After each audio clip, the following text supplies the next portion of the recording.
1,59,096 మంది ఎంప్లాయీస్కి వాళ్ళ పరిస్థితి అంటే ఇందులో చాలామంది రిటైర్ అయిపోయారు. రిటైర్ అయిపోయిన వాళ్ళకి ఎవరు ఇవ్వాలి రిటైర్మెంట్ పెన్షన్లు? తెలంగాణ ఇవ్వాలా, ఆంధ్ర ఇవ్వాలా? అది కూడా ఇంకా తేలలేదు.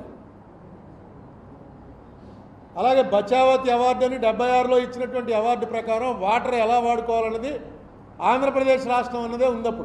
ఇప్పుడు ఆంధ్ర తెలంగాణ విడిపోయిన తర్వాత ప్రతి సంవత్సరం 2 నెలలకోసారో వాళ్ళు ఎలక్ట్రిసిటీ ప్రొడ్యూస్ చేస్తూనే ఉంటారు.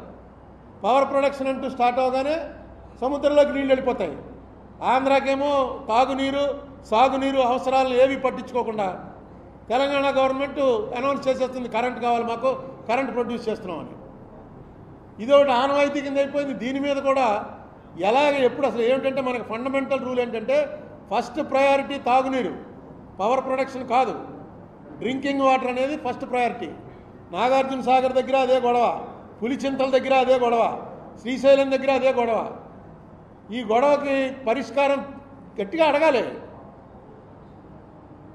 ఏదో వాళ్ళు గొడవ చేస్తున్నారు, మేము మిలిటరీని పంపాం, వాళ్ళు ఆర్మీని పంపారు, మేము స్పెషల్ పోలీసుని పంపాం, టీవీలో చూపించుకోవడానికి పేపర్లో రావడానికి జరుగుతుంది తప్ప యాక్చువల్గా దీన్ని యాక్ట్ ప్రకారం ఎలాగ చేసుకోవాలి మనం అనేటువంటి ఆలోచన చేస్తున్నట్టు నాకేం కనపట్టలేదు. కమిటీలు వేయటమే కాకుండా కమిటీ ఏం పని చేస్తుంది అనే పర్యవేక్షణ కూడా ఉండాలి.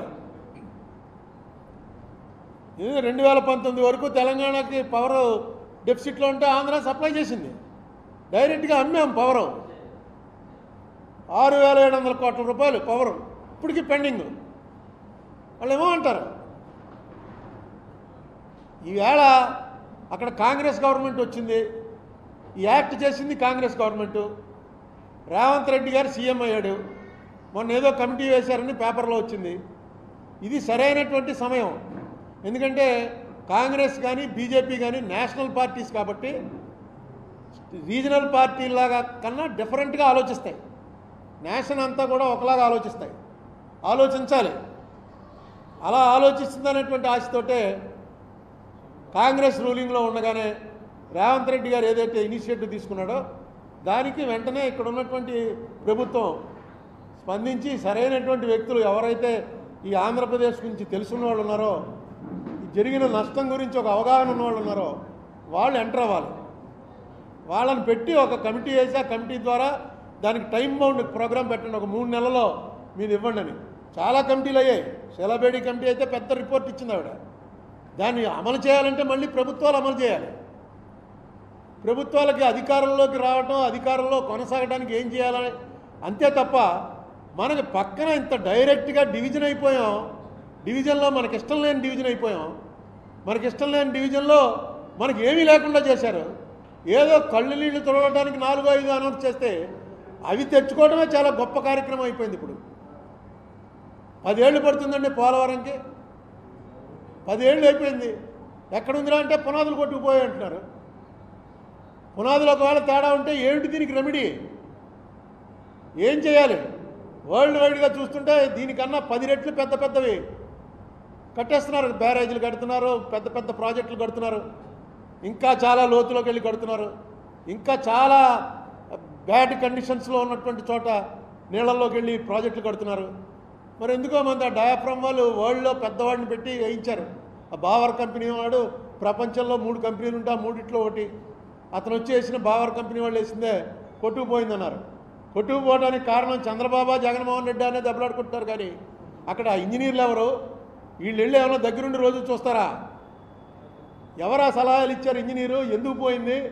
ఎవరిని అసలు కూడా టార్గెట్ చేసి పలానా వాడిని విక్టిమైజ్ చేయాలి, పట్టుకోవాలి, వాడిని పట్టుకుని నువ్వు తప్పు చేసావని చేయాలని ఉంది? లేదు. జరిగిన దానికి వాళ్ళు కారణమా, వీళ్ళు కారణమా, పొలిటీషియన్స్ ఎవరు కారణం అనేది చెప్తున్నారు తప్ప ఎక్కడి నుంచి పోలవరం ప్రాజెక్ట్ అథారిటీ ఉంది, దానిపైన సిడబ్ల్యూసి ఉంది, దాని కింద ఆంధ్రప్రదేశ్ ఇరిగేషన్ డిపార్ట్మెంట్ ఉంది, దాని కింద కాంట్రాక్టర్ ఉంటాడు.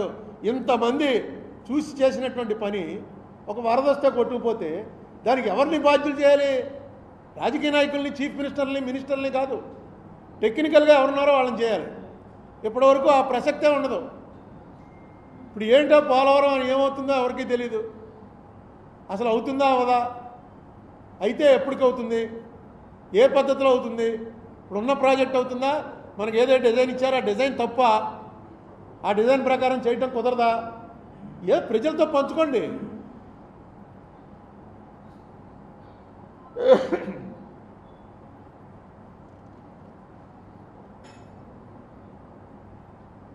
ఇవి జనరల్గా మనందరికీ తెలుసున్నవే.